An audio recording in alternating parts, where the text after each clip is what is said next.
안녕하세요. 기쁜 안식일입니다. 아름다운 찬양 소리가 너무 감동을 주는 것 같습니다. 왜냐하면 저희 교회 올해 1년의 목표가 찬양이거든요. 제가 이 교회 와서 굉장히 부러운 게 있는데 이 찬양팀의 이 찬양 인도가 너무나 부러워요.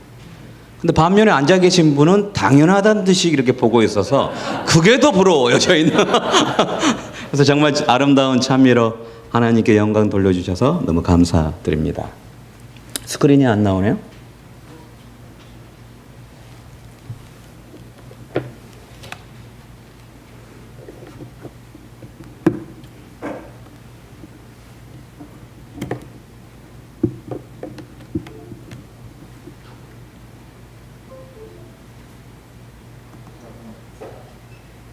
됐습니까?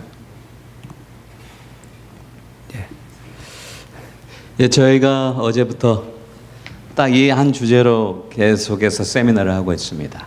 우리 다시 다 같이 한번 읽어보겠습니다. 제목을 시작. 우리 집은 정말 행복한 걸까?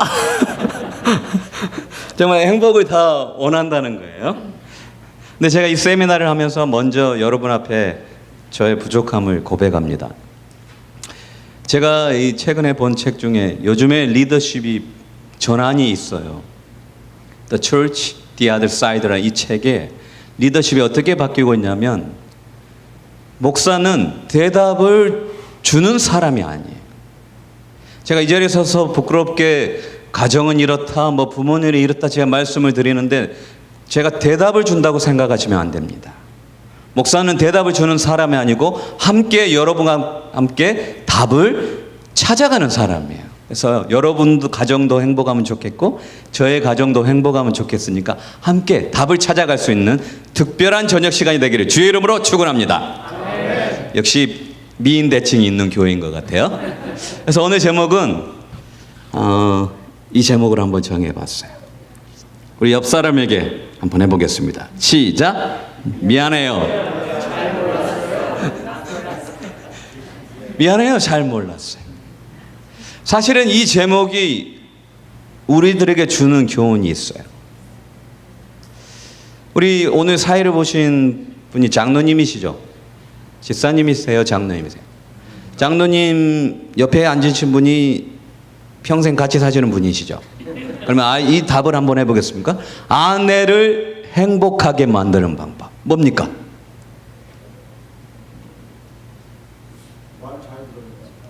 말을 잘 들어주고.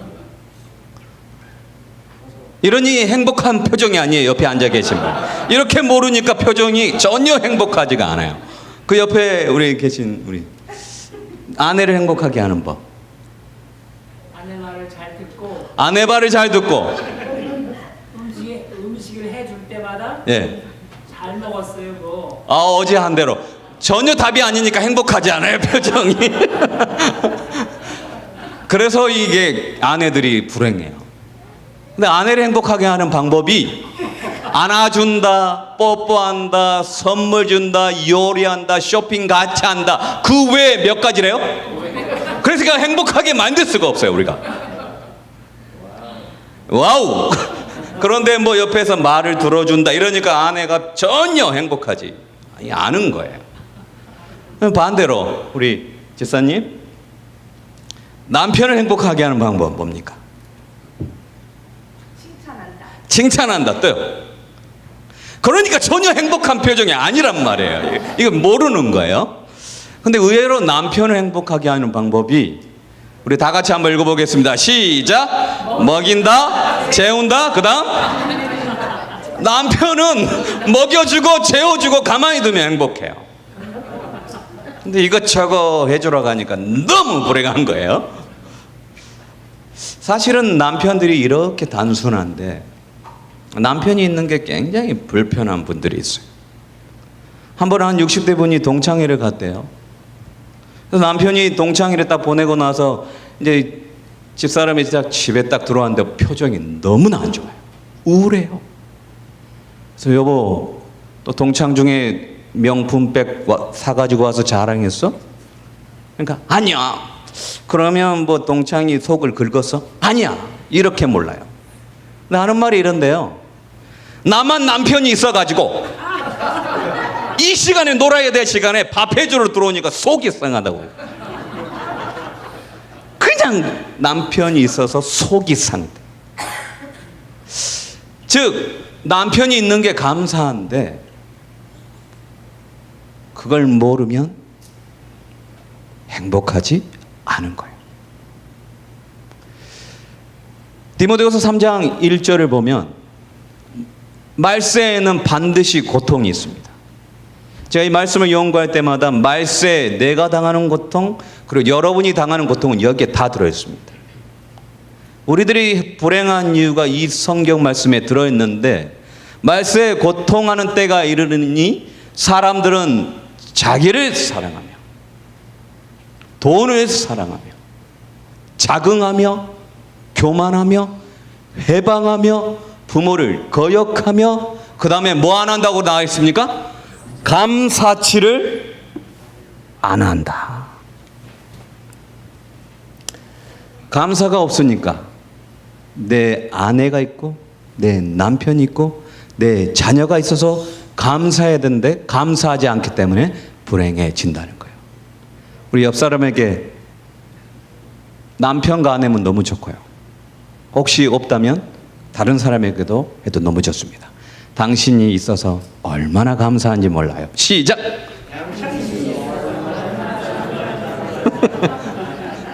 우리 장로님 보고 아까 미안했는지 엄청 세게 합니다. 아주 세게 하셔야 돼요. 예. 제가 한 영화를 우리 교우들과 함께 봤는데 정말 감동이 있게 봤어요. 제가 정말 보고 싶었었거든요.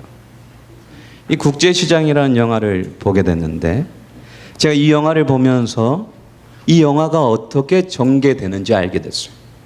이 왜라는 질문에 계속해서 이 영화를 만들어 갔더라고요.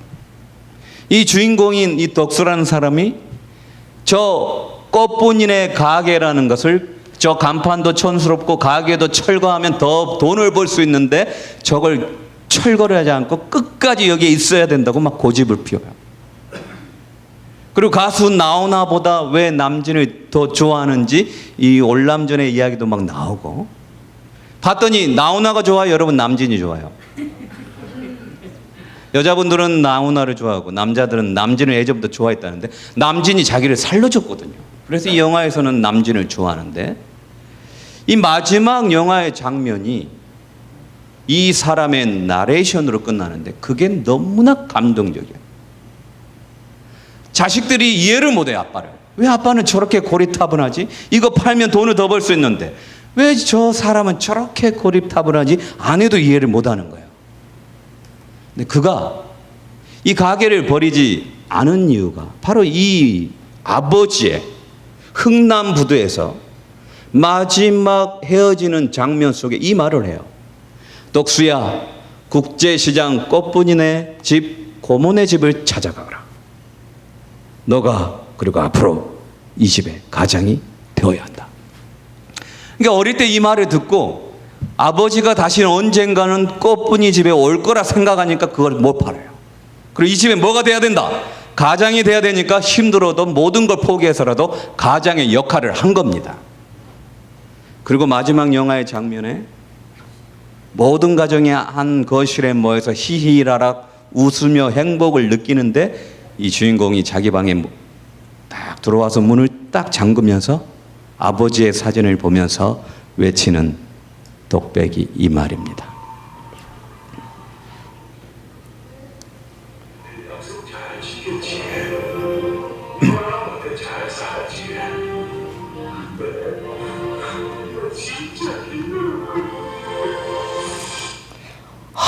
근데 그가 마지막에 뭐라 하냐면 약속 너무 잘 지켰죠? 근데 진짜 힘들었어요. 왜냐하면 아버지로도 오해받고 사랑하는 남편으로도 오해받는 삶이 너무나 힘들었다고 말하는 거예요. 하나님께서는 여러분의 가정과 저의 가정이 행복하기를 원합니다. 여러분 그렇게 믿으십니까? 여간 채소를 먹으면서도 서로 사랑하며 행복하기를 원하셔요. 그런데 모두가 행복하면 좋은데 서로 미워하는 경우가 있어요. 언제 미워지냐면, 아버지가 언제 미워지고 어머니가 언제 미워지고 자식이 언제 미워지냐면, 우리 다 같이 한번 읽어보겠습니다. 시작. 오해하면 미워요. 아버지를 오해하면, 저는 봤어요. 아버지를 평생 미워하는 자녀를 봤어요. 어머니를 미워한 사람은 평생 어머니를 미워하는 사람을 봤어요. 자녀를 미워하잖아요. 오해하잖아요. 평생 미워하는 사람 봤어요. 교회도 마찬가지입니다. 목사를 오해하면 목사님을 미워하게 돼요. 교회 지도자들을 오해하면 장로님들을 미워하게 돼요. 그래서 저는 오해하면 미워하게 된다는 것을 알게 됐어요. 특별히 아버지들이 오해를 받고 있어요. 그래서 여기 아버지들이 굉장히 많은데 이 세상에서 오해받으면서 살아왔으니 얼마나 힘들겠어요. 한 초등학교 2학년이 아버지, 아빠에 대해서 시를 썼는데 너무나 충격적이에요. 볼까요? 엄마가 있어서 좋다. 나를 이뻐해 주어서. 냉장고가 있어 좋다. 나에게 먹을 것을 주어서. 강아지가 있어 좋다. 나랑 놀아 주어서. 그 다음 한 줄이 얼마나 충격적인지 모릅니다. 우리 다 같이 한번 읽어볼까요? 시작. 아빠는 왜 있는지 모르겠다. 아버지가 냉장고보다도 못하고 키우는 강아지보다 못해요.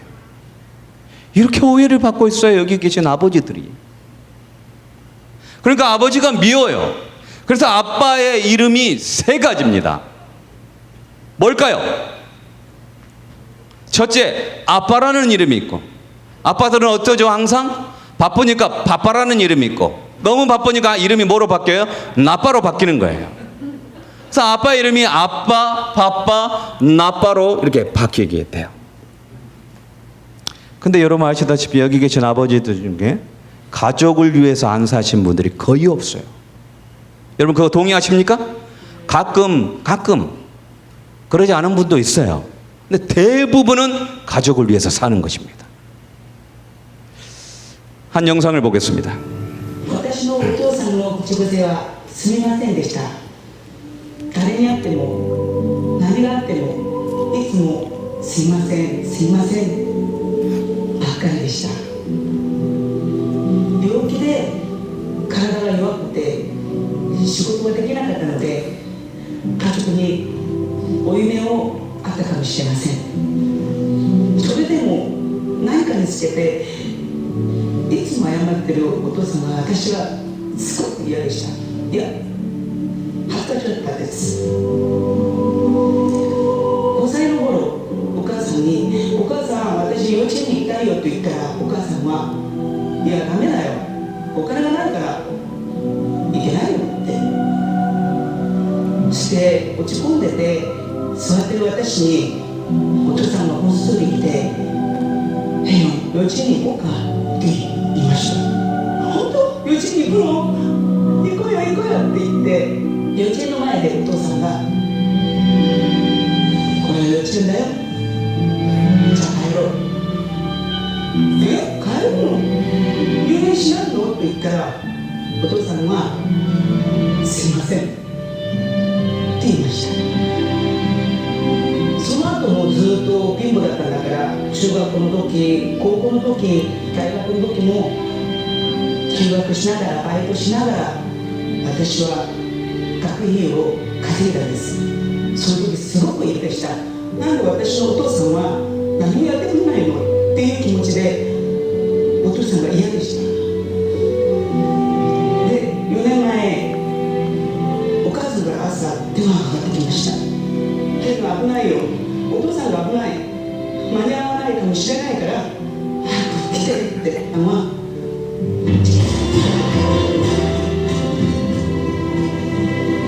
すいませんね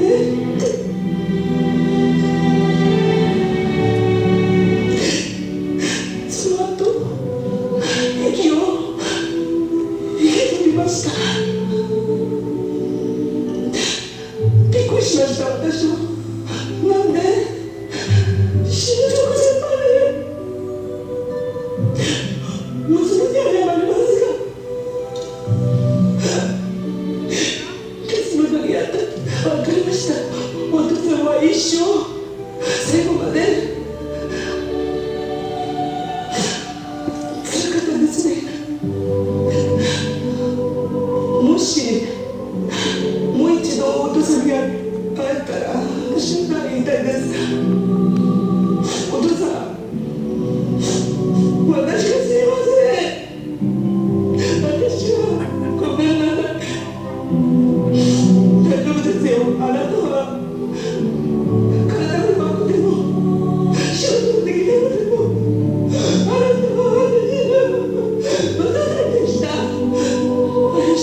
제가 이 영상을 보면서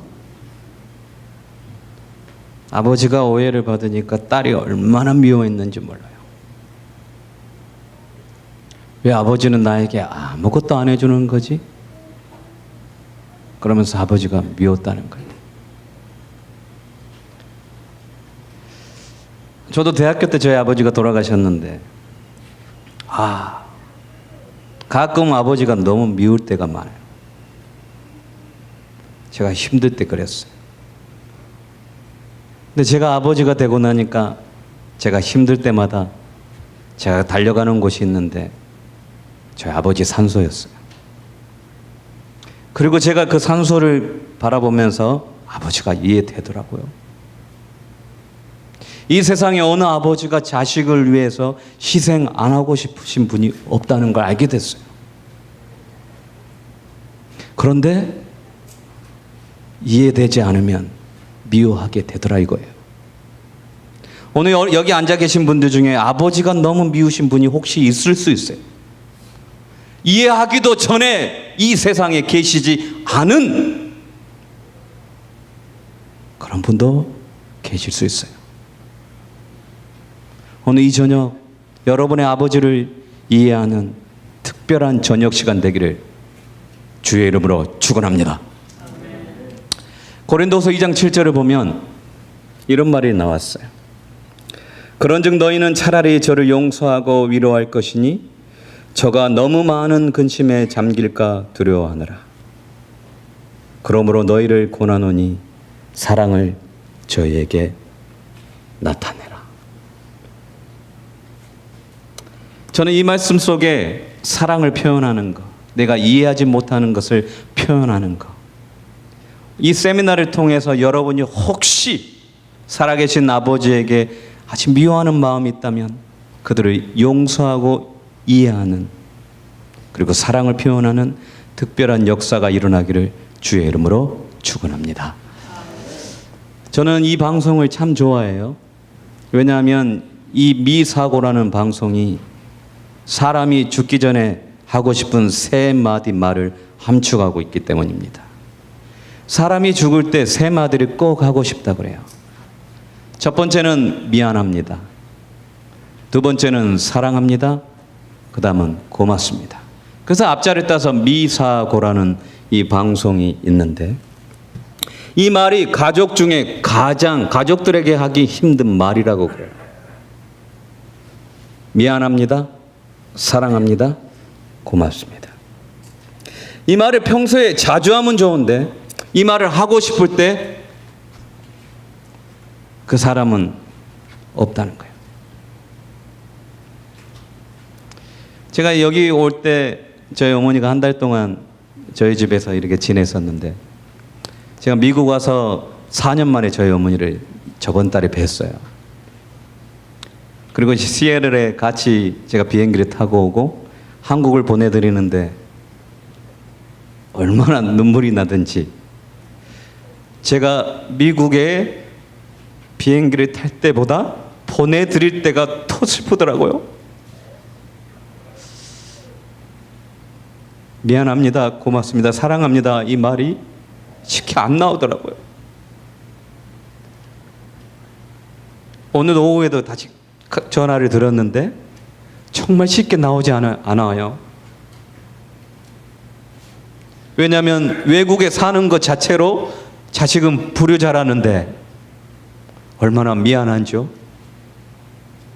그리고 저를 이렇게 키워주신 마음이 얼마나 감사한데, 제가 이 강의를 하면서도 처음에 말씀드린 것처럼 제가 답을 다 아는 게 아니고 같이 답을 알아가기 때문에 저도 쉽게 나오지 않는 말이 미안합니다. 사랑합니다. 고맙습니다. 특별히 어머니들도 오해를 받고 있어요.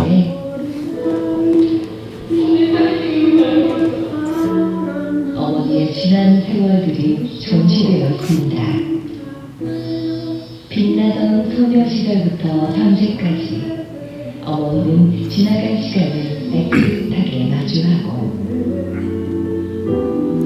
이 고생한 어머니를 오해하는 이 딸들의 이야기가 나옵니다.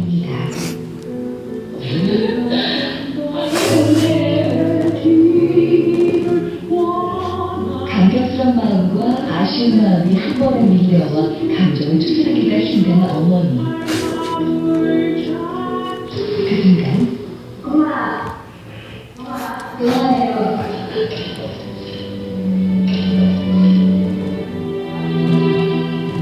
엄마, 놀랄 때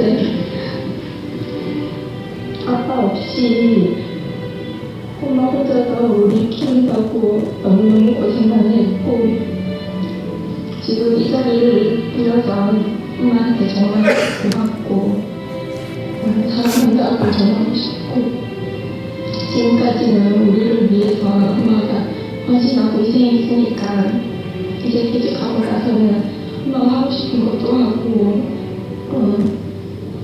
정말 엄마가 아닌 정명이로서의 삶을 엄마가 멋있게 살았으면 좋겠다.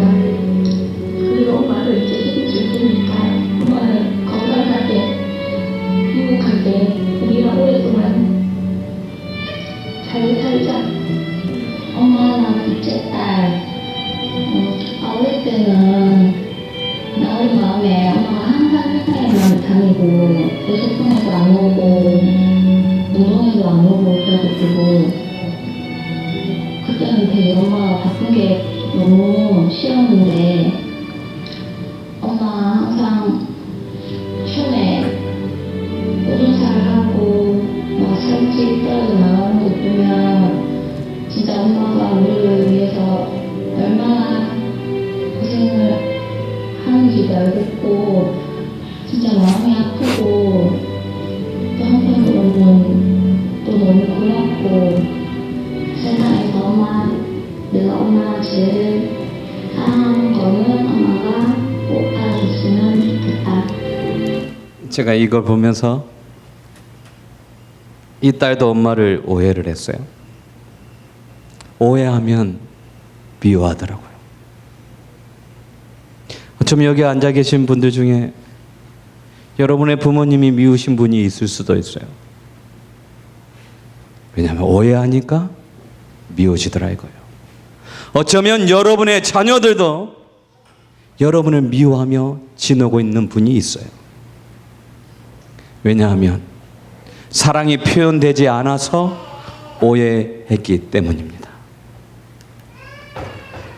에베소서 6장 1절부터 보면 자녀들아 너희 부모를 주 안에서 순종하라 이것이 옳으니라.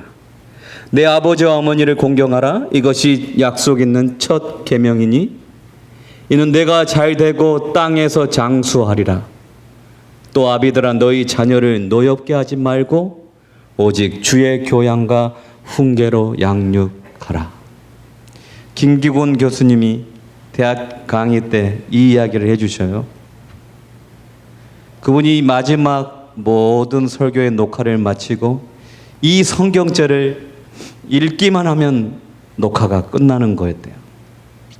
그분이 목소리도 너무 좋잖아요. 자녀들아 너희 부모를 주 안에서 순종하라 이것이 옳으니라. 내 아버지와 어머니를 공경하라 해야 되는데 그분께서 그때 하필이면 발음이 꼬여가지고 내 아버지와 어머니를 공격하라 이래가지고 그 녹화를 못 하셨다는 이야기를 하시더라고요. 자녀들이 부모를 이해 못하면 공격합니다. 말로써 행동으로써.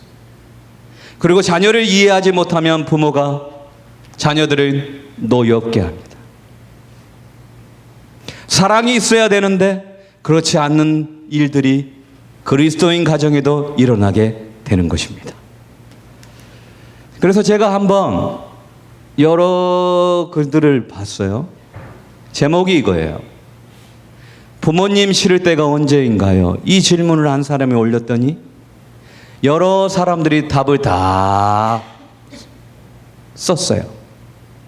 나를 낳아주시고 하나씩 고마워야 할 분들이지만 싫을 때가 있는데 그때가 언제입니까? 했더니 빵 사오러 갔는데 살찐다고 안 사올 때. 보면 별거 아닌데 노여워해요 애들이. 부부싸움하고 나서 온갖 짜증은 나한테 부릴 때. 근데 맨 마지막에 말 함부로 할 때요. 특히 제가 이걸 읽을 때 얼마나 제 마음속에 두려움이 있는지 몰라요? 특히 아빠란 인간 진짜 찢어 죽이고 싶을 때가 한두 번이 아님. 저도 그래요. 도움 달라고 손 벌리지도 않지만 제발 망치지나 말아주세요. 아버지에 대한 오해로 가득 찬 자녀의 이야기였어요.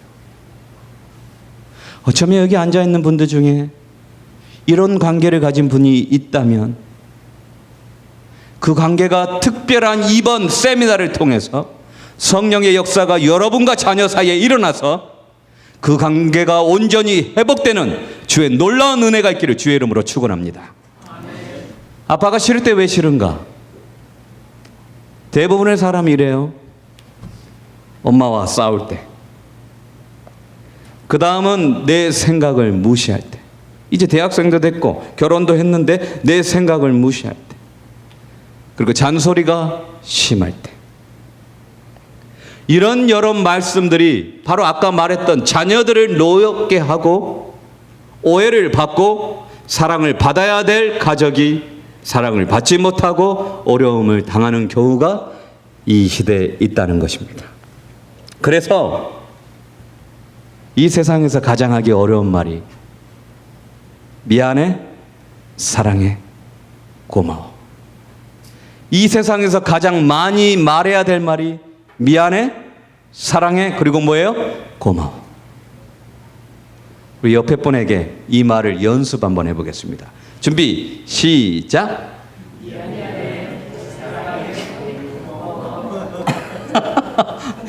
잠깐만요. 이거는 아주 연극 배우들 같아가지고 아무 감정도 없이 미안해, 사랑해. 근데 이걸 표현할 때 여러분 어떤 놀라운 일이 일어난지.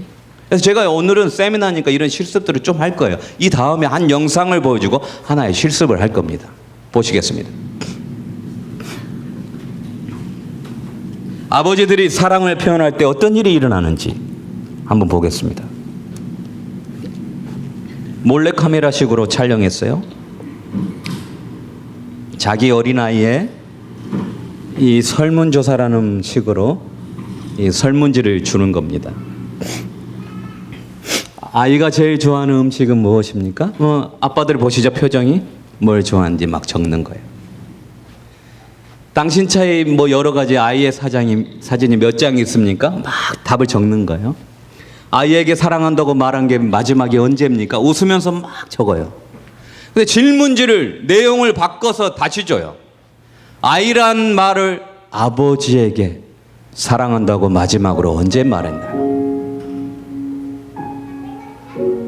아버지가 제일 좋아하는 음식은 무엇입니까? 그러자 아들들이 고민합니다. 최근 아버지를 안아본 적이 있나요? 아버지의 자는 모습을 지켜본 적이 있나요?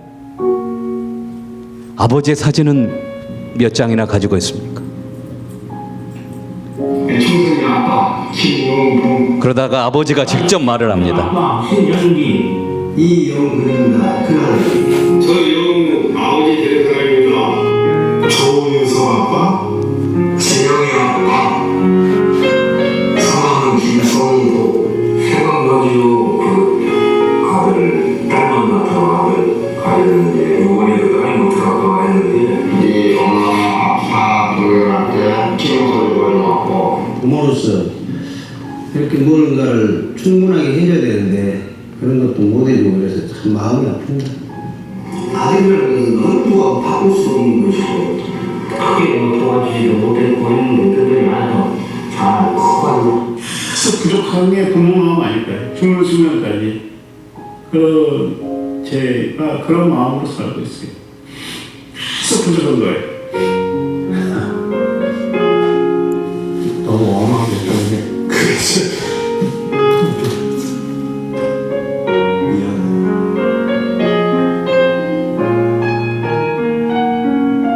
항상 부족한 항목이라는 미안하다 참 모든 것이 부족하고 못 가르치고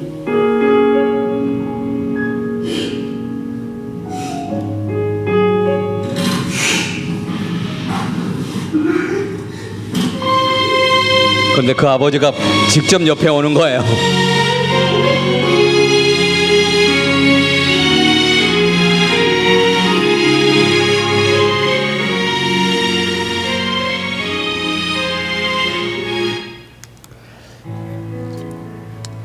제가 이 영상을 보면서 하나의 도전을 가져요.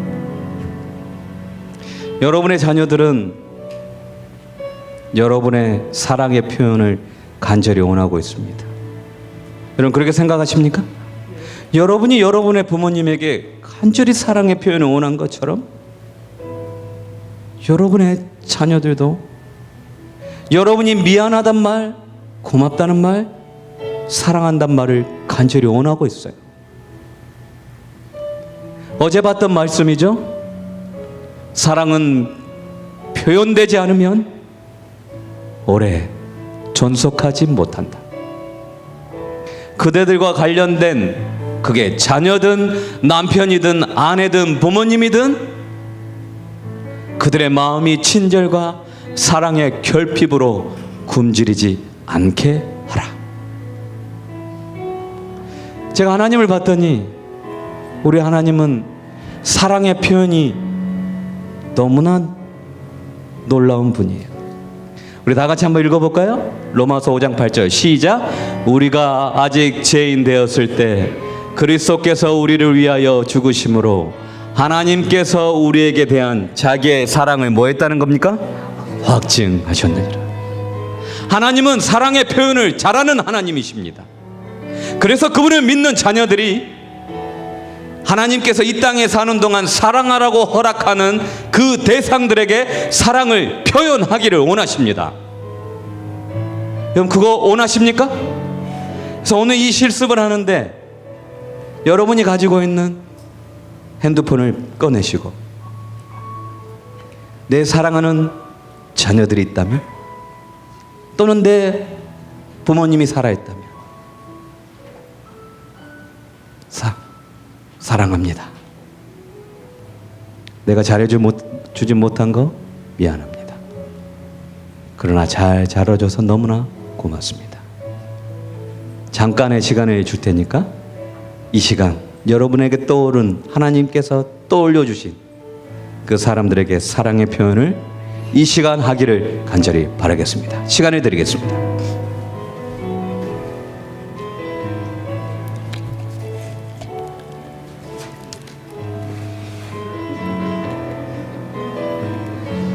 혹시 여러분 중에 정말 이 사람, 그게 부모님이든 자녀든 형제든 관계를 끊고 지낸 사람이 있다면 성령의 역사하심으로 특별한 회복이 있는 저녁이 되기를 간절히 바라겠습니다.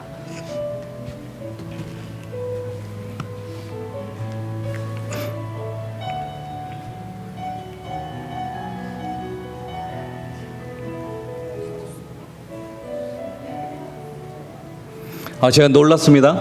모두가 카톡을 잘 하시는군요. 아주 좋아요, 아주. 예.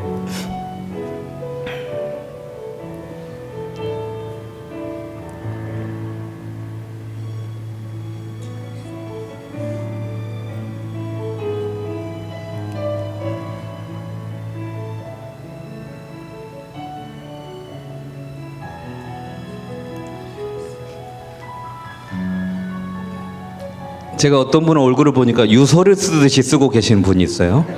이거 유서가 아닙니다. 마지막 쓴 게 아니에요. 여러분 또 할 거예요. 자, 혹시 답장 오신 분 있어요? 답장 오신 분 있나요? 놀라운 일이 벌어져서 답장이 한 명도 안 오면 이런 무슨 낭패가 있는지 모르겠어요. 혹시 답장이 오신 분 있나요? 있어요?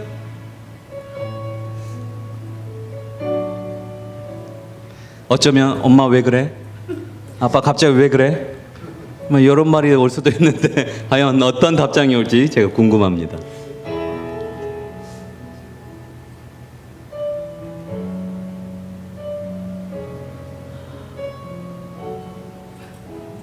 누구 왔습니까? 혹시 소개할 만한 다 봤습니까? 여러분의 자녀들이 너무나 지금 바빠가지고 지금 이렇게 표현하기 어려워요. 답장 온 사람 강의 중에라도 한번 손 들어 주시기 바랍니다. 이제 부부 이야기로 갑니다. 50년 동안 한 번도 부부 싸움을 안 한 부부가 있었습니다. 뭐라고 했습니까? 와. 또 아들은 안 왔어요? 좀 있으면 예. 아들이 어쩌면 기도하고 있을지 몰라요. 우리 어머니가 갑자기 이상해졌습니다. 하나님, 놀라운 일입니다. 제가 어떻게 답을 해야 됩니까? 이렇게 할 수도 있어요. 예. 50년 동안 한 번도 부부싸움을 안 한 부부가 있어요. 혹시 부부싸움을 한 번도 안 했다는데 안 한 분이 있은가요? 손 한번 들어보십시오. 50년 동안 한 번도 부부싸움 안 한 부부가 있는 거예요. 그래서 사람들이 놀라워가지고 인터뷰를 하러 간 거예요. 제가 가정봉사부장들이 가장 잘하는 이야기가 이 이야기 중에 하나예요. 그래서 어떻게 부부싸움을 한 번도 50년 동안 안 할 수가 있냐고. 대단하시다고. 그래서 그 여자분에게 물어봤어요. 어떻게 안 하셨습니까? 하니까 스토리가 있죠.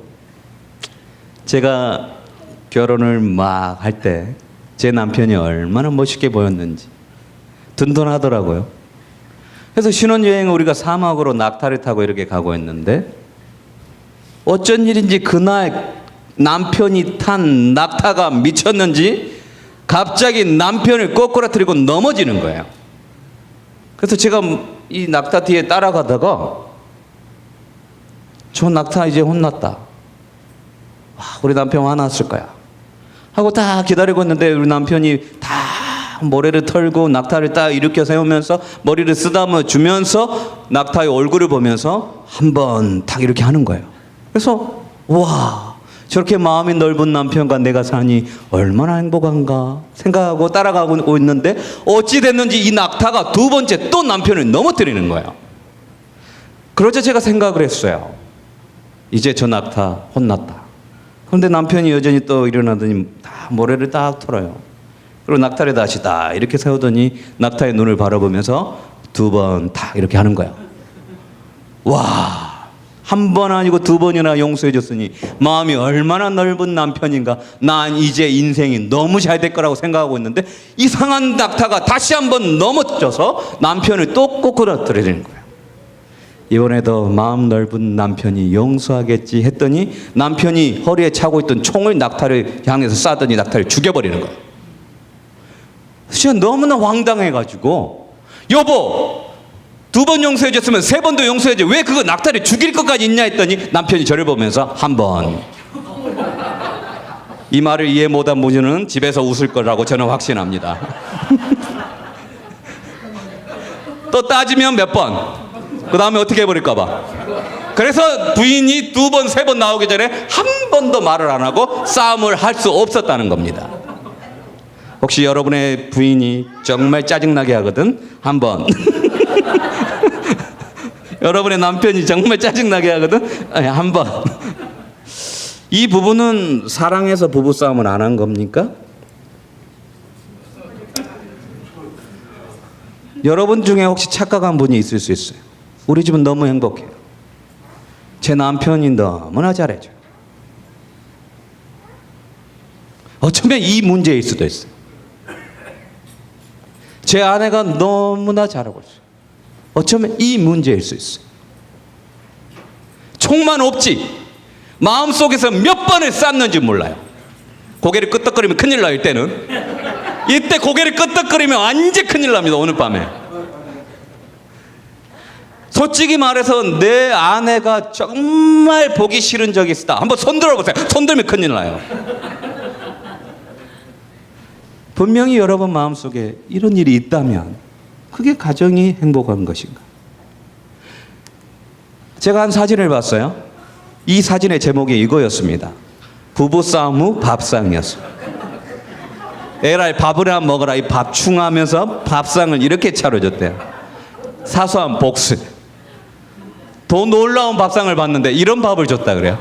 밥이나 많이 먹어라.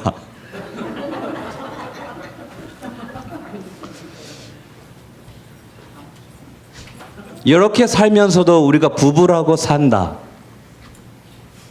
얼마나 불행한지 몰라요. 그래서 그늘 없는 가정에 이런 말을 했어요. 그대들의 결혼 생활은 아주 사막과 같다. 즐거운 기억을 가지고 회고할 만한 푸른 지점은 아주 적었을 뿐이다. 그것은 반드시 그랬어야 할 것은 아니었다. 연료가 없이는 불이 계속하여 탈 수 없는 것처럼 사랑은 그 자체를 외부의 행동으로 나타냄이 없이는 존재할 수가 없다. 어쩌면 어제 봤던 나비의 모습처럼 여러분의 가정이 사막과 같은 가정이 있을 수 있어요. 집에 들어갔는데 메말라요. 사랑의 오아시스, 내 목을 죽여주는 사랑이 전혀 없는 가정이 있을 수 있어요. 그런데도 부부라면서 한 번, 두 번 이 사람처럼 어쩔 수 없이 살고 있는 부부도 있다는 거예요.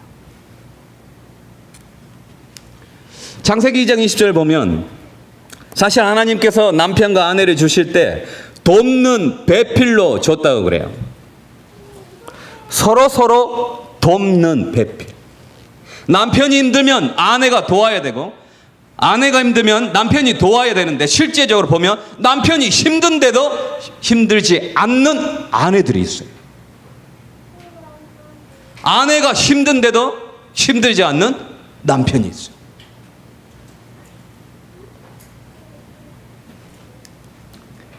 그래서 갈라디아서 6장 2절에 어쩌면 가정으로 연결되면 중요한 말씀 중에 하나가 있는데 우리 다 같이 한번 읽어보겠습니다. 시작. 너희가 짐을 서로 지라 그리하여 그리스도의 법을 성취하라. 부부가 함께 짐을 져야 되는데 어떤 집은 남편 혼자 모든 짐을 지고 가는 가정이 있어요. 어떤 집은 그 가정의 모든 것을 아내 혼자 지고 가는 사람이 있어요. 그리스도인의 가정에서도 그렇습니다. 왜 이런 일이 일어나는가? 저는 한 뉴스를 보면서 깜짝 놀란 게 있어요. 이 미시런 고개가 있어요. 미시런 고개에서 밤 11시 30분에 특별한 일이 발생하게 됩니다. 남편과 아내가 차를 타고 이렇게 가고 있는데 말다툼을 했어요. 말다툼을 하는데 차에서 남편이 내려가지고 차에 있는 이 과도 같은 걸로 아내를 수십 차례 찔러버린 거예요. 찌르고 나서 어떻게 했냐면 이 고개에서 아내를 100m 낭떠러지로 밀어버린 거예요. 어떻게 그 아내는 어떻게 됐을까요? 놀랍게도 이 아내가 땅에 떨어지면서 발버둥을 치다가 한 높이 20m 지르면 한 딱 뭘 잡았는데 나무를 잡은 거예요. 여자들은 아주 독합니다. 끝까지 잘 안 죽어요. 그리고 딱 잡았어요. 그리고는 서서히 땅에 딱 떨어졌는데 보십시오. 이 장소들이 이렇게 딱 떨어졌어요. 그리고 나서 이 칼에 맞은 이 아픔보다 더 아픈 게 있는데 사랑하는 남편이 나를 뭐한 거? 찔른 거에 대한 더 아픔이 컸다는 거예요. 그리고 이 언덕길을 기어서 저 도로까지 올라갔어요. 아내가. 여자분 참 독합니다. 그리고 지나온 차를 잡아가지고 살아나서 이 범죄가 세상에 밝히 드러나게 됐어요. 혹시 어느 날 갑자기 남편이 우리 멋진데 한번 여행 갈까? 그리고 절벽으로 데려가면 의심을 하시기 바랍니다. 뭔가 있는 거예요 지금. 그것이 밤이면 더 가면 안 됩니다. 근데 이런 일이 왜 이렇게 비일비재하게 일어나고 실제적으로 세상의 가정들은 많이 깨져가고 있고 놀랍게도 재림교회 가정도 사막과 같이 살다가 깨지는 가정들이 굉장히 많아요. 그게 무엇 때문인가? 그걸 바로 에펠탑 효과라고 합니다. 저는 여기서 답을 하나 찾아봤어요. 에펠탑이 파리의 상징으로 자리 잡기 전에 파리의 한 중앙에 이 탑을 쌓으려고 할 때 사람들이 대부분 반대를 했다 그래요. 저 흉측한 조형물을 왜 이 아름다운 예술의 거리에 이 탑을 쌓느냐? 쌓지 말라고 엄청나게 반대했어요. 그래서 그 유명한 모파상, 이 작가도 뭐라 했냐면, 난 다시는 에펠탑을 안 볼 거라 하면서 자기는 등을 딱 등지고 먹는 이 자기의 동상을 딱 세우게 돼요. 안 보겠다는 거예요. 그런데 놀랍게도 지금은 파리만 가면 어디를 가려고 그래요? 저 에펠탑 앞에 가서 사진을 찍고 난리를 칩니다. 이걸 바로 에펠탑 효과라고 하는데, 흉악한 것을, 흉측한 것을 매일 보다 보면 그게 좋게 보인다는 거예요. 여러분들이 자주 접하는 뉴스나 여러 가지 내용들이 그냥 평범하게 느껴지게 될 때, 놀랍게도 우리의 가정에도 그런 일이 그대로 일어나고 있다는 겁니다. 아브라함이 결혼을 할 때, 하가를 얻으려고 할 때, 그때는 일부 일처였는데 그 당시에 편만하던 법이 뭐였냐면 일부 다처였어요. 그러니까 아브라함이 하가를 아내로 얻으려고 할 때 이건 얻으면 안 되는데 왜 얻었냐면 다른 사람도 다 하니까 뭐로 안 느껴졌어요? 죄로 안 느껴졌다는 거예요. 미국에 살면서 깨지는 가정이 많아요. 그걸 자주 접하다 보니 그게 평범하게 느껴지고, 우리 가정도 위기 속에 있는데 그게 위기로 느껴지지 않는 경우가 많이 있다는 겁니다. 너무나 많은 염려와 부담이 우리 가정 안에 들어왔으며 꾸밈없는 단순성과 평화와 행복은 너무나 적게 간직하고 있다. 가정 밖의 세계가 말하는 염려를 더 적게 하고 가족 사이의 이론에 대한 사려 깊은 주의가 더 많아야 한다. 세속적인 우화의 가시나 가장하는 태도를 더 적게 가지고 가족들 사이에 훨씬 더 많은 친절과 사랑과 케어함과 그리스도인적인 예무가 있어야 한다. 많은 사람들은 가정을 매력적이며 즐거움을 누리는 곳으로 만드는 방법을 뭐 해야 된다? 그러므로 배워야 한다. 사실 이 세미나를 통해서 여러분과 제가 가지는 도전이 뭐냐면, 여러분의 가정이, 저의 가정이 매력적인 가정으로 만드는 법을 배워야 한다는 거예요. 운전을 여러분이 처음 배울 때 어려웠을까요? 근데 이 세상의 모든 것이 다 배우는 겁니다. 오늘 저녁을 먹어보니까 목사님도 장로님도 피아노를 배웠다고요. 체르니 30번, 바이엘 몇 번. 저는 놀랐어요. 하프도 배운다고 해서 하프인 줄 알았더니 다른 하프였는데, 여기 교회가 하프도 배운 데서 와, 수준 장난 아니다 생각했더니 뭔 하프를 배운다 그래요.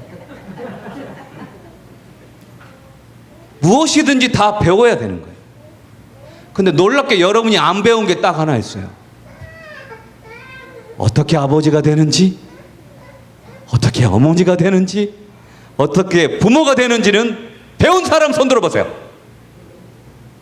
아무도 안 배운 채 된 거예요. 그래서 이런 세미나들을 지금 이 젊은 사람이 어르신들 앞에 있는데, 사실 제가 배워야 되는데, 그래서 제가 사실은 처음에 말한 게 저의 진심입니다. 제가 답을 아는 게 아니에요. 우리 모두가 같이 배워가는 과정인데 저도 배워가고 있어요. 근데 제가 배움을, 가정을 잘 만드는 걸 이 선지자의 기별에서 받았는데, 정말 우리 가정을 더 행복하게 만드는 비결이 교회증언 5권 366페이지에 적혀 있는데, 우리 첫 문장을 우리 다 같이 한번 읽어볼까요? 시작. 신앙은 가정에 필요하다. 그 다음 시작. 오직 이것만이 그처럼 흔히 결혼 생활을 쓰라리게 하는 비참한 잘못을 뭐 할 수 있다. 이 시대가 험해지고 악해지고 세상이 변했다 할지라도 우리 가정을 더욱더 안전하고 평화스럽고 사랑스럽게 만드는 오직 한 가지 방법이 있는데, 그걸 뭐라고 말하고 있습니까? 신앙이라고 말하고 있습니다. 저랑 한번 따라하겠습니다. 신앙은 내 가정에 반드시 필요하다. 다시 한번 따라하겠습니다. 신앙은 내 가정에 반드시 필요하다. 필요하다. 오직 이것만이 그처럼 흔히 결혼 생활을 쓰라리게 하는 비참한 잘못을 방지할 수 있다는 겁니다.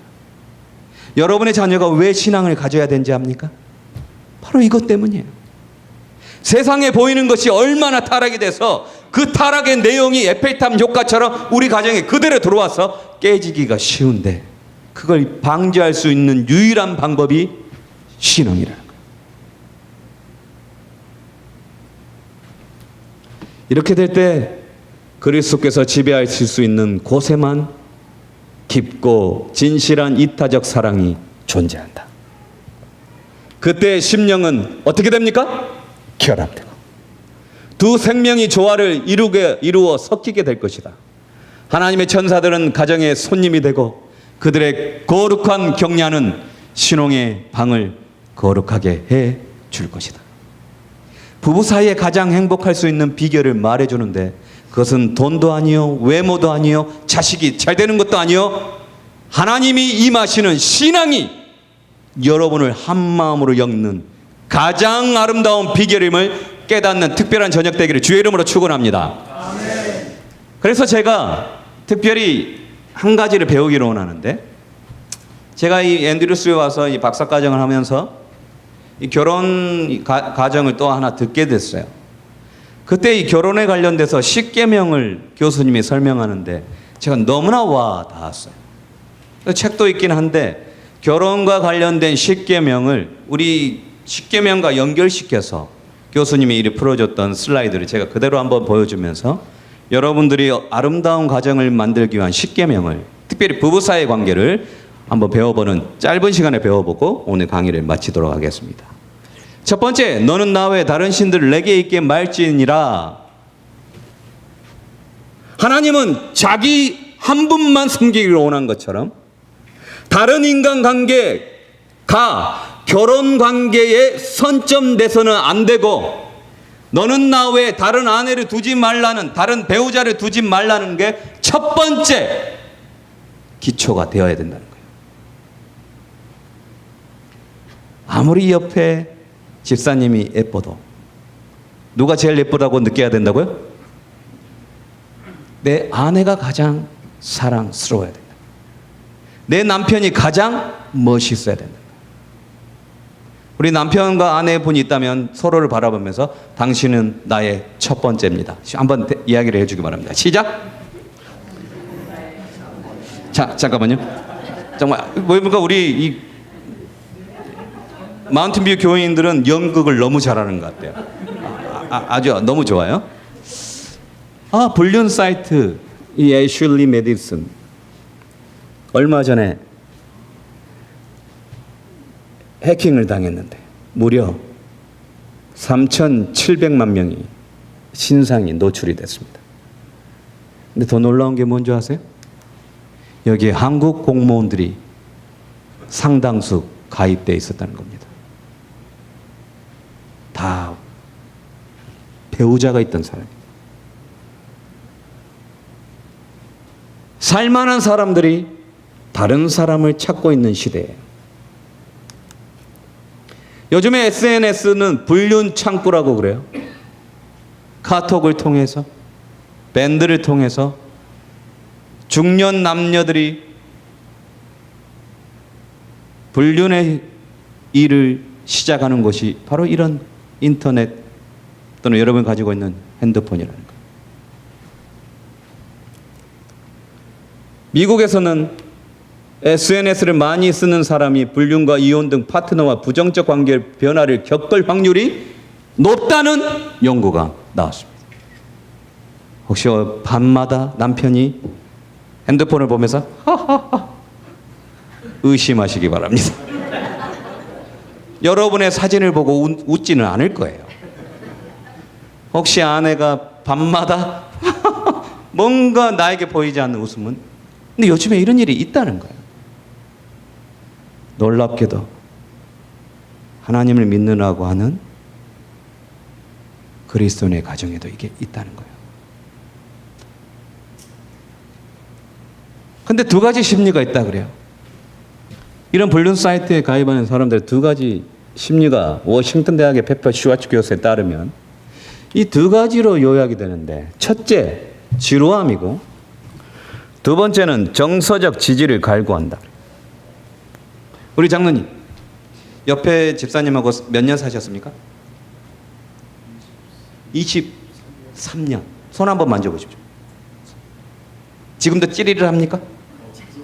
뜨겁다고 거짓말을 너무 잘하시는데 정말 아름다운 말인 것 같아요. 막 삐리리. 근데 10년, 20년 살다 보니까 지루한 거예요, 파트너가. 놀랍게도 하나님이 70살 될 때까지 부인 손만 만지면 그냥 찌리를 하면 좋은데 그게 일어나지 않아요. 나무 토막을 만지듯이. 저는 이게 사람인지 누가 나를 더듬어도 그냥 뭔지 모를 만큼. 근데 지루하기 때문에 찾는다 그래요. 그래서 특별히 여성분들이, 여기 젊은 사람들 있으면 이런 강의를 더 하는데, 여성분들이 집에서 정말 아름답게 꾸미고 있어야 돼요. 결혼을 하고 났더니 이게 여자인지 남자인지 집에서 구별이 안 되면 안 돼요. 안 그래도 남자들은 깜짝 놀라고 했는데 여자인지 남자인지 구별이 안 되면 안 돼요, 집에서. 아시겠죠? 이게 아주 구별이 돼야 돼요. 근데 요즘에 집에 남자인지 여자인지 구별이 안 되면 안 돼요, 이게. 그 다음에 이게 이제 특별히 이 지루한 부분은 남성들에게 많이 포함이 돼요. 두 번째는 이 정서적 지지인데, 이 여성들이 불륜에 많이 이유가 나와요. 처음에는 여보 나 저 달을 가지고 싶어 하면 남편들이 그래 내가 따줄게. 옛날에 이랬는데 지금은 그 말하면 대꾸도 안 하고. 그러니까 내 정서적 이 지지를 얻을 사람이 갈수록 없다 보니까 탁 이 불륜 사이트에 딱 들어갔는데, 또는 동창회에 딱 갔더니 나 산호세에 사는데 오늘 비가 내린다. 딱 했더니 동창이 지지를 하는데, 그러니 너는 비를 좋아하는 거 보니 정말 아름다운 마음을 가지고 있구나 하면, 왠지 그게 제가 불륜을 안 해봐가지고 어떤 내용을 할지 좀 이해를 해주기 바랍니다. 그거 경험했으면 좀 멋지게 한번 할 텐데, 정서적 이 지지가 여성들이 불륜을 하게 하는 요인이라고. 그래서 10계명 중에 첫 번째 계명처럼 너는 나 외에 다른 신을 두지 말라는 이 계명이 가정에서 부부 사이에 첫 번째가 되어야 될 줄로 저는 믿습니다. 그래서 보세요. 창세기 6장에 보면 노아 홍수 때 이게 왜 제약이 됐냐면, 홍수를 내리게 된 이유가 뭐냐면, 하나님의 아들들이 사람의 딸들의 아름다움을 보고, 그 다음 말이 나옵니다. 자기들의 좋아하는 모든 자를 뭘 삼아요? 이 시대가 오늘날, 노아의 시대가 오늘날 정말 안타깝게 우리 교회 내에도 있다는 거. 세상 사람들이 다 하니까 하나님의 자녀인 우리도 이 일이 일어나고 있다는 거.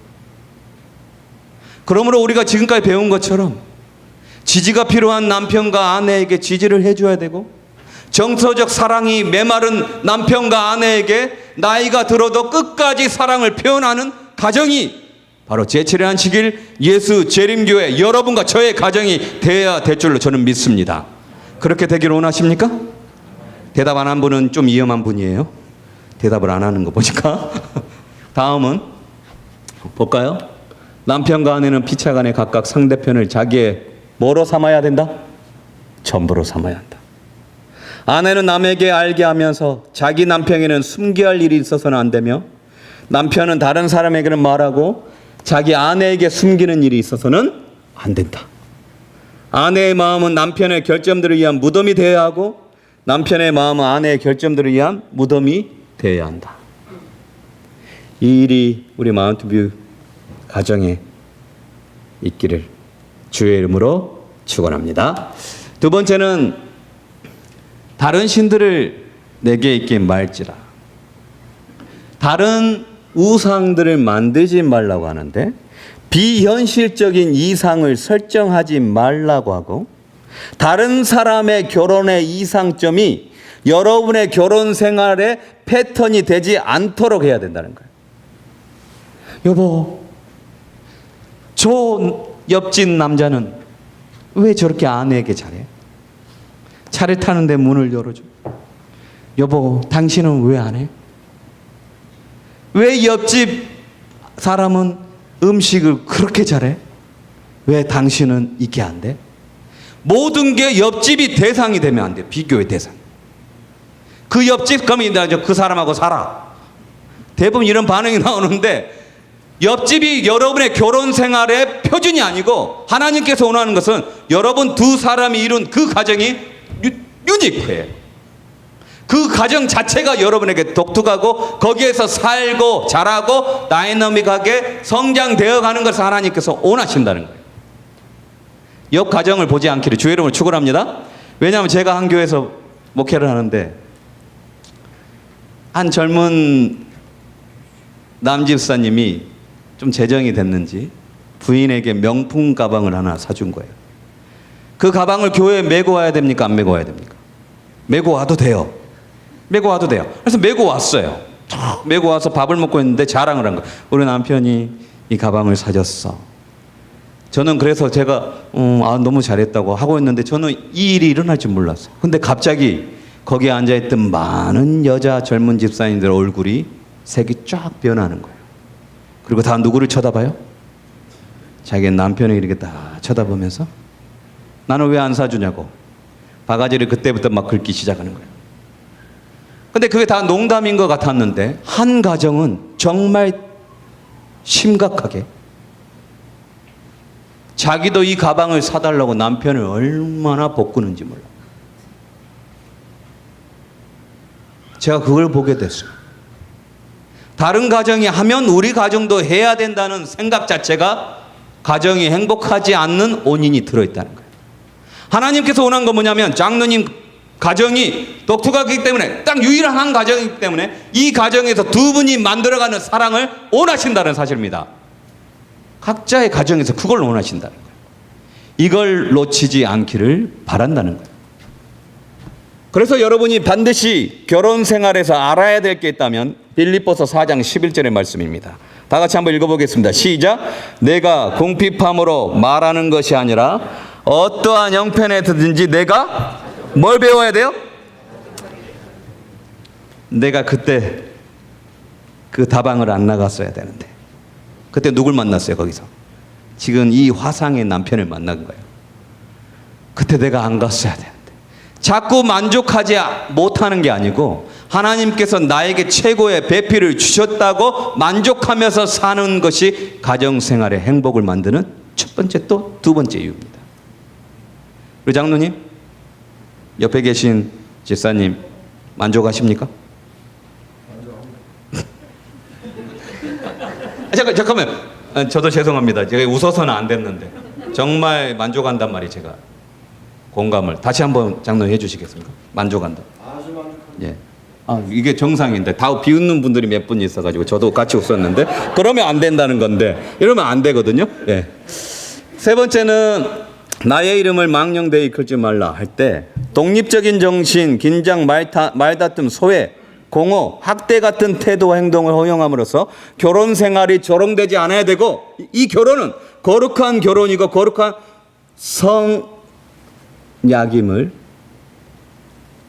의미가 되게 해야 되는 거예요.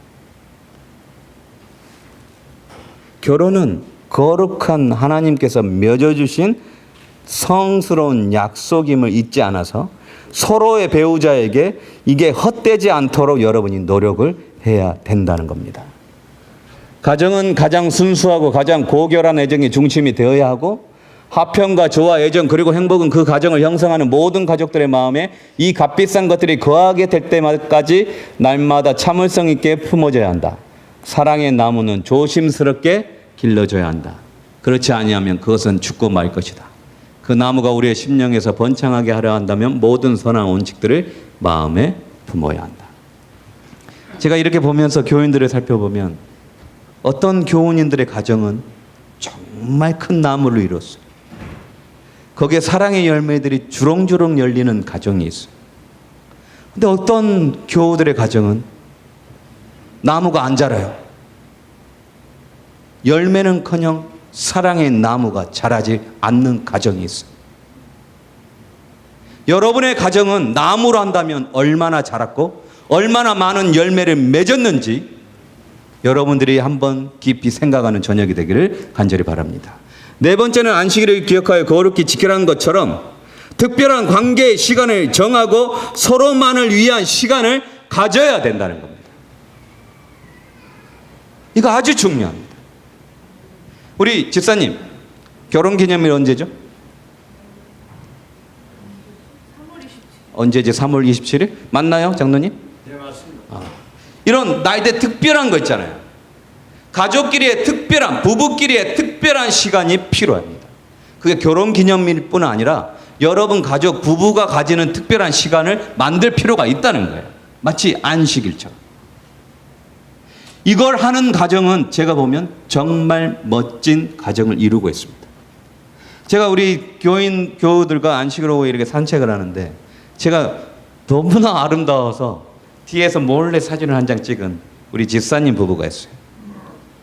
65세가 다 이래 넘으신 분들인데 산책을 다 하는데 이제 부부들 다 이렇게 산책을 하는데 이 두 부부는 손을 잡고 다 걸어가더라고요. 이렇게. 제가 미국에서 처음 본 모습이에요. 그래서 너무 멋있어서 뒤에서 사진을 딱 찍고 그 가정에 카톡으로 딱 보내줬더니 그 집사님 부부가 우리가 이랬습니까? 우리가 이랬습니까? 그래요.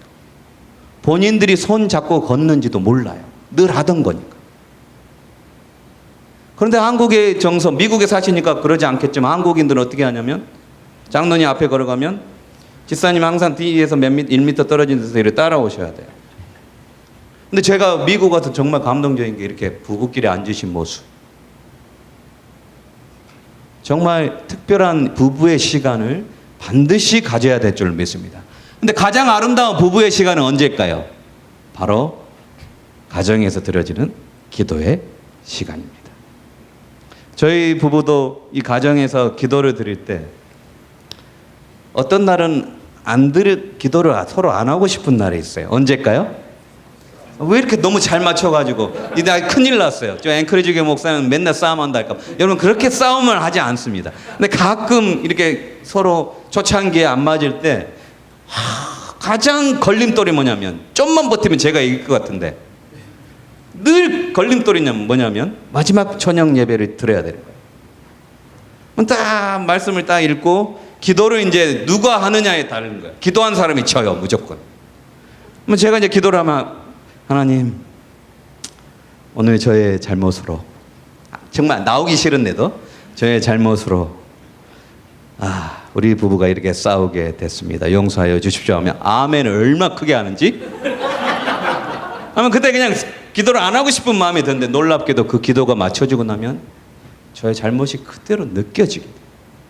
저에게 물어본다면 제가 목사라서가 아니고 당신 부부가 지금까지 오게 된 이유가 뭐냐면 저는 저 아내하고 함께한 예배라고 확신합니다. 제가 요즘에도 시편을 계속 우리 아이들과 함께 시편을 밤마다 이렇게 읽으면서 제가 끝까지 놓치고 싶지 않는 하나의 우리 가정의 안식일처럼 시간이 있는데 제가 예배를 드리는 그 밤 시간이에요.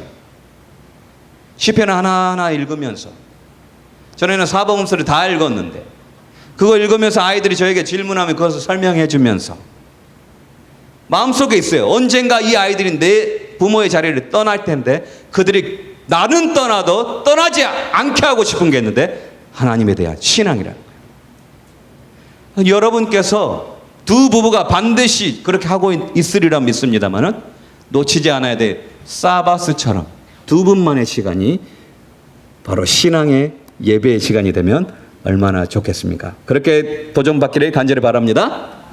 그 다음에 내 부모를 공경하라. 자녀들이 잘 유지된 결혼은 부모에게 영광을 가져다 준다 그래요.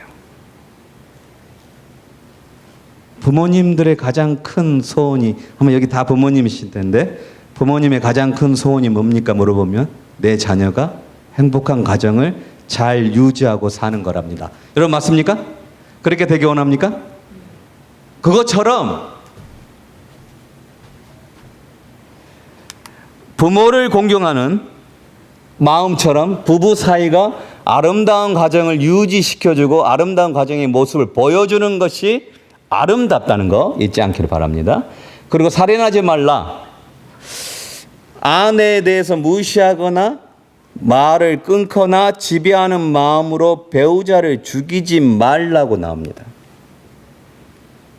살인하지 말라는 말이 부부 사이에 서로의 말을 끊으면서 무시하면서 나도 모르게 배우자를 죽이게 되고, 대부분의 남편은 끊임없이 요구하는 아내에 의해서 빈 껍데기처럼 되는 삶을 살게 됩니다.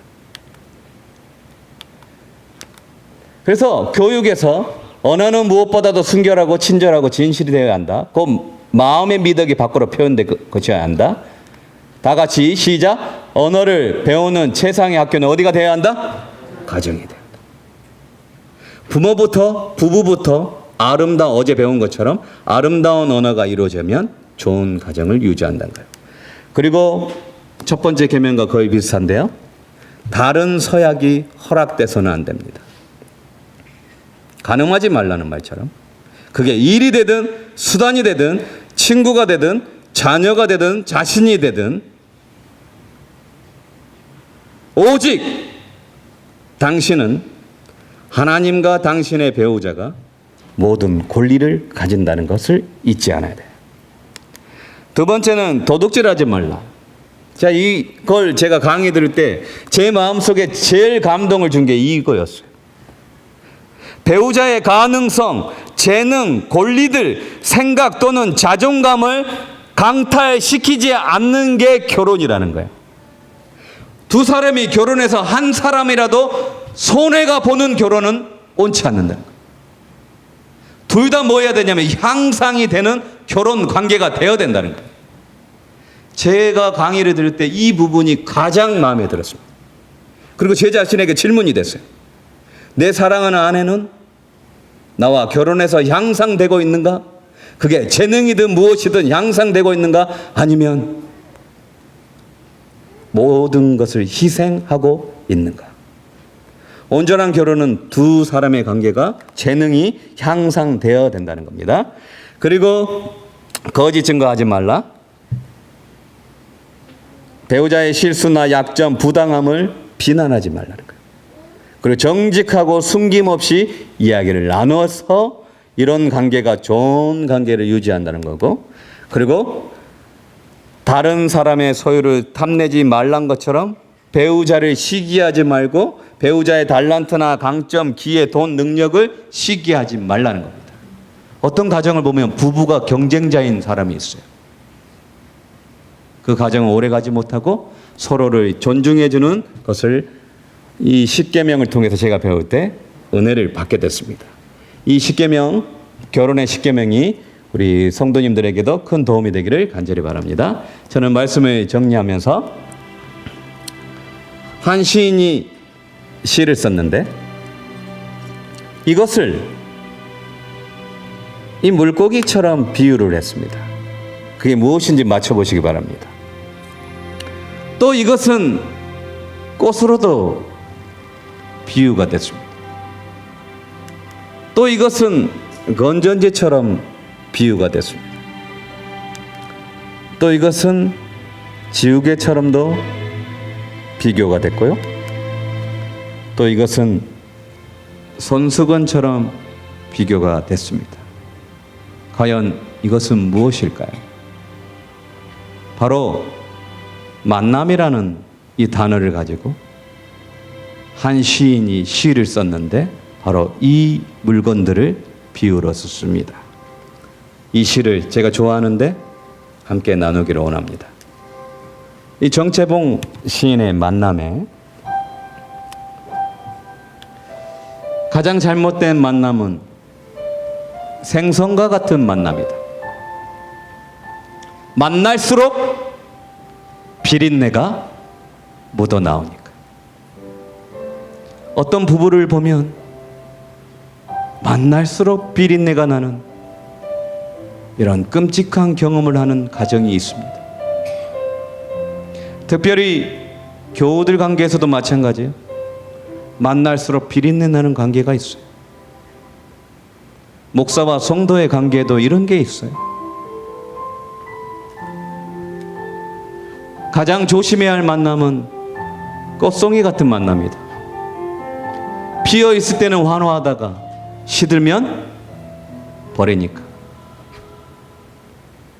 아내의 재력이 마음에 들어서 결혼한 사람,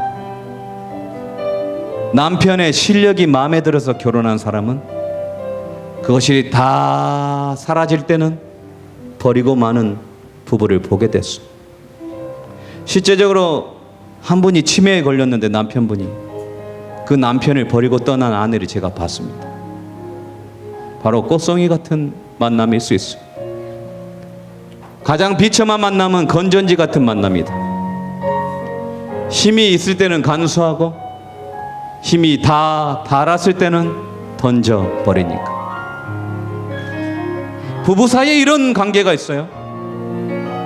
그리고 부모님도 이렇게 만들어버리는 사람도 있습니다. 가장 시간이 아까운 만남은 지우개 같은 만남이다. 금방의 만남이 순식간에 지워져 버리니까. 이 사람을 안 만나고 싶은 만큼 지워버리고 싶은 만남이 부부 사이에도 있더라 이거예요. 그러나 가장 아름다운 만남은 손수건과 같은 만남이다. 힘이 들 때는 땀을 닦아주고 슬플 때는 눈물을 닦아주니까. 여러분은 부부 사이에 어떤 만남을 유지하고 계십니까?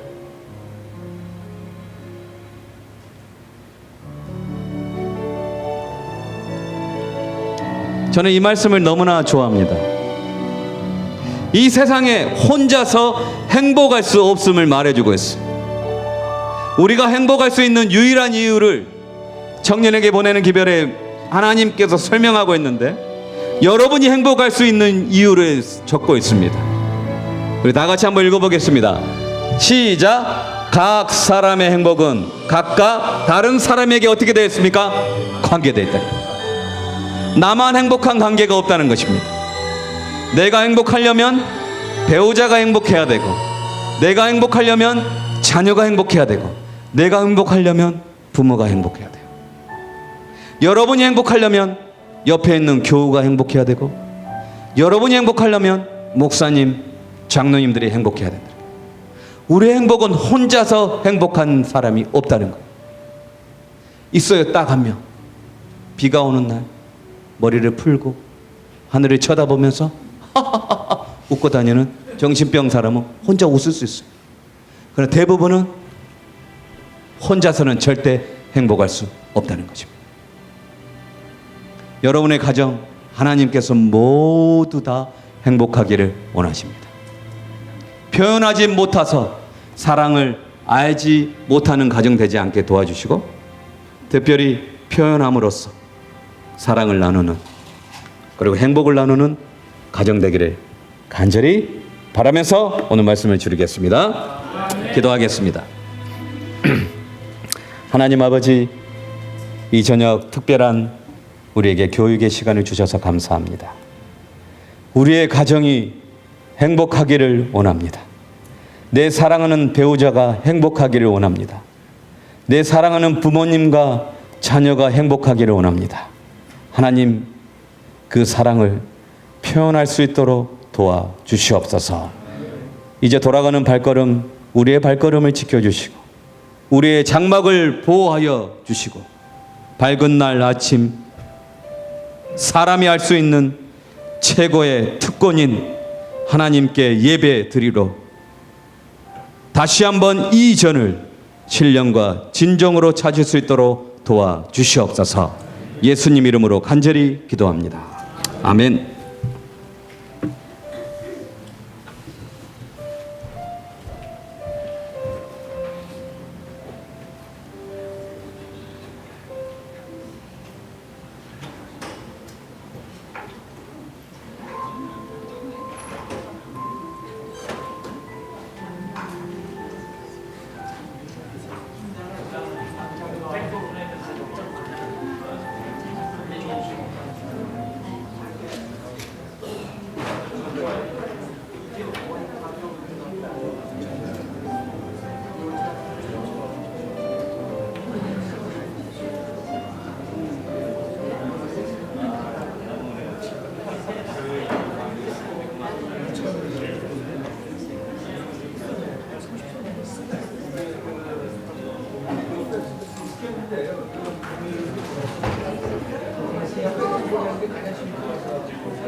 깜짝 놀랄 거예요.